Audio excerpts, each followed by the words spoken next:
আসসালামু আলাইকুম। আপনারা কেমন আছেন? আশা করি আল্লাহ তাআলার রহমতে অনেক ভালো আছেন। আজকে ভিডিওটা কি নিয়ে বুঝতে পারছেন।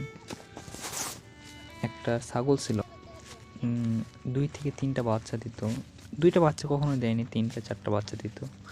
তো ছাগলটা প্রেগনেন্ট ছিল কিছুদিন থেকে, আর কিছুদিনের মধ্যে বাচ্চা দিত।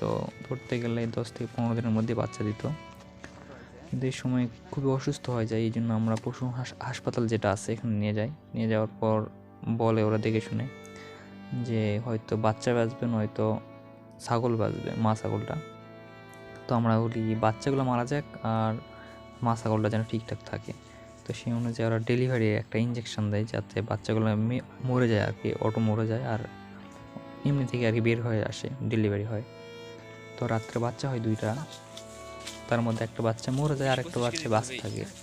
সকালে উঠে দেখি ছাগলের অবস্থা অনেকই খারাপ। তো আবার হাসপাতাল নেওয়া হয়। নেওয়ার পর ডাক্তাররা আবার স্যালাইন দেয়। স্যালাইনটা দেওয়ার পর অর্ধেক যাইতে যাইতে ছাগলটা মারা যায়।